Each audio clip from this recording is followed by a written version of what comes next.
Menolak saat diminta berhutang di warung kelontong, dua anak di bawah umur menjadi korban penganiayaan ayah kandungnya sendiri di kawasan Tanjung Duren Timur, Jakarta Barat. Pelaku dengan tega menyiksa kedua anaknya dengan menggunakan pipa serta pecahan kaca hingga mengalami luka lebam di bagian perut dan luka sayatan. Peristiwanya terjadi saat pelaku yang usai cekcok dengan sang istri sempat dikurung di dalam kamar. Kemudian pelaku meminta kepada kedua anaknya untuk ke warung untuk berhutang. Penolakan sang anak membuat pelaku naik pitam hingga saat dibukakan pintu oleh warga, pelaku langsung menganiaya kedua korban dengan menggunakan pipa.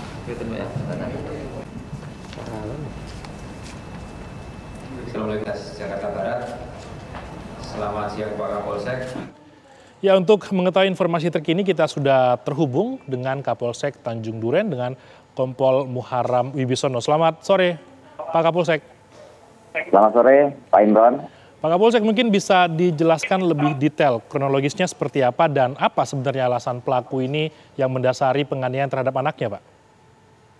Ya, jadi kejadian yang melibatkan bapak kandung melakukan penganiayaan terhadap dua orang anak kandungnya ini bermula akibat dari cekcok yang sering terjadi antara pelaku dengan istrinya atau ibu kandung dari para korban. Di mana faktor yang mempengaruhi di sini adalah faktor perekonomian, yang di mana pelaku ini kita ketahui bahwa sejak bulan Lebaran, setelah Lebaran itu pelaku ini sudah tidak memiliki pekerjaan. Dan kemudian pelaku ini sering cekcok dengan istri, yang di mana berulang kali terjadi dan bahkan sempat melakukan kekerasan terhadap istrinya sendiri. Namun pada saat itu istrinya dan pelaku juga menyelesaikan permasalahan dengan secara kekeluargaan. Dan tepatnya pada tanggal 17 Mei, bulan Mei tahun 2022, pelaku melakukan tindakan penganiayaan terhadap dua orang anaknya. Dengan inisial MRI umur 16 tahun dan kemudian inisial MA umur 14 tahun. Di mana pelaku melakukan kekerasan dengan melakukan pemukulan dan juga menggunakan alat berupa pipa paralon. Demikian, Pak. Oke. Pak Kapolsek, ini kekerasan terhadap anak dan juga istrinya baru kali pertama atau memang sudah berulang? Karena kan sudah disebutkan tadi bahwa sudah menganggur sejak setelah Lebaran begitu, Pak. Ya, jadi kalau untuk kasus yang terjadi kekerasan terhadap anak ini yang baru kami tangani ya dan juga menjadikan ini sebagai laporan polisi ini baru yang kali ini. Tapi menurut informasi yang kami dapat, kami juga memeriksa beberapa warga sekitaran. Memang untuk pelaku ini dengan istrinya berulang kali cekcok, ya sering juga bertengkar dan sering sekali juga sudah didamaikan ya turut campur dari pihak RT setempat. Demikian. Oke, pada saat kejadian ini kan Pak, pelaku sempat dikurung ya. Apakah waktu saat penganiayaan terhadap kedua anak ini tidak ada orang lain lagi Pak selain bapak dan anak ini di rumah sampai tidak ada yang melerai begitu Pak?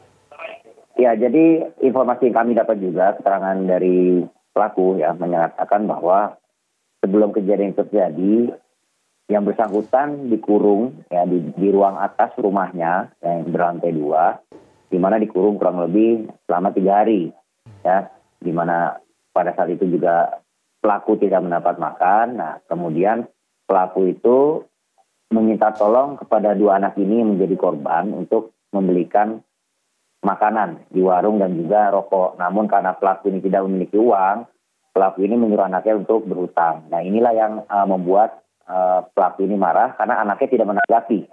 Yang kedua orang korban ini tidak menanggapi dan tidak menggubris ya permintaan dari pelaku. Sehingga ketika tanggal 17 Mei dini hari, pelaku sudah tidak dikunci lagi di lantai 2 tersebut.